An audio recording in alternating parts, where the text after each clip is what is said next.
শরীরে সবসময় একটা ক্লান্তি ভাব, ঘুমানোর পরও মনে হয় যেন ঘুম ঘুম ভাবটা থেকেই যাচ্ছে। একটা যে ভেতরে সজীবতা কাজ করবে, শরীরের ভেতরে একটা উত্তেজনা থাকবে, একটা আকর্ষণ থাকবে, এই জিনিসটিও থাকছে না। বীর্য একেবারেই পাতলা হয়ে গেছে, সময় কমে আসছে, 2-3 মিনিটও না, সেকেন্ডের ভেতরে। মনের ভেতরে কোনো রকম মোটিভেশন বা কোনো উদ্বেগ যে কাজ করবে এটাও করছে না।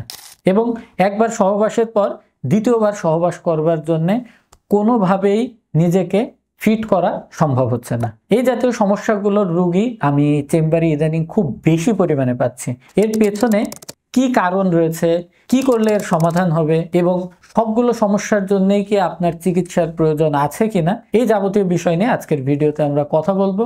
3 থেকে 4 মিনিটের ভিডিওটি হবে, শেষ পর্যন্ত অবশ্যই দেখবেন, আশা করছি উপকৃত হবেন। এই যে সমস্যাগুলোর কথা আমি আলোচনা করলাম, এই সমস্যাগুলো কিন্তু কোনো নির্দিষ্ট আপনার শরীরের অঙ্গ নষ্ট হয়ে যাওয়া অথবা কোনো নির্দিষ্ট জায়গাতে কোনো জীবাণু বসার কারণে দেখা দেয় না।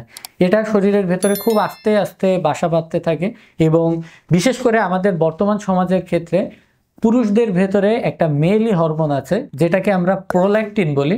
এই প্রোল্যাক্টিনের মাত্রা যদি বৃদ্ধি পেয়ে যায় তখন কিন্তু এই জাতীয় সমস্যাগুলো আস্তে আস্তে বাড়তে থাকে এবং একই সঙ্গে যদি আপনার শরীরে টেস্টোস্টেরনের মাত্রাটা কমতে থাকে তখনও কিন্তু এই লক্ষণগুলো একইভাবে দেখা দিতে পারে। এই জাতীয় সমস্যার যদি মূল কারণে আমরা পৌঁছাতে চাই সেক্ষেত্রে কিন্তু মেটাবলিক সিনড্রোম নামক একটা নতুন রোগ, যেটা 2-3টা সমস্যার কম্বিনেশন, এটা আমাদের সমাজে প্রচুর পরিমাণে বাড়তির পথে আছে, যার ভেতরে প্রেশার, ডায়াবেটিক্স এবং চর্বির মাত্রার তারতম্য, এই 3টি রোগ একসাথে কম্বিনেশন হয়ে দেখা দেয়। তো যদি এই মেটাবলিক সিনড্রোমের এই 3টি লক্ষণ আপনার ভেতরে নাও থাকে তারপরেও কিন্তু এই জাতীয় সমস্যাগুলো আপনার ভেতরে তৈরি হতে পারে, যার একটা খুব অন্যতম কারণ হচ্ছে আমাদের শরীরের ভেতরে ভিটামিন ডি এর ঘাটতি। এবং এই সমস্যার সমাধানের জন্য যদি আমরা high dose vitamin D therapy দিয়ে থাকি, যেটা কিনা ভিটামিন D3 40,000 পাওয়ারের পর 10 দিন 10টা ক্যাপসুল খেতে হয়, সেটা কিন্তু আপনার জন্য খুব বড় একটা পরিবর্তন আপনার শরীরে আনতে পারে। এবং এর পাশাপাশি কিন্তু অবশ্যই আপনাকে আপনার ঘুমের প্রতি যত্নশীল হতে হবে।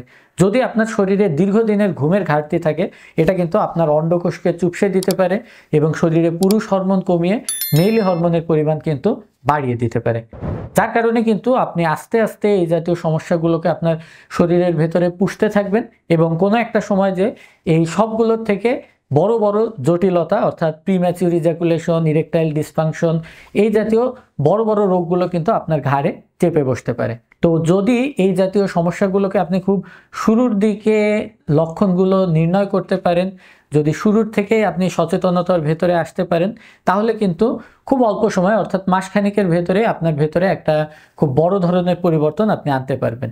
সাধারণত আমরা ভিটামিন ডি এই 40,000 পাওয়ারের ওষুধটা সপ্তাহে 1 দিন করে করে খেয়ে থাকি 10 থেকে 12টা পর্যন্ত, কিন্তু হাইডোজ থেরাপির ক্ষেত্রে কিন্তু এটা টানা 10 দিন খাওয়া সম্ভব।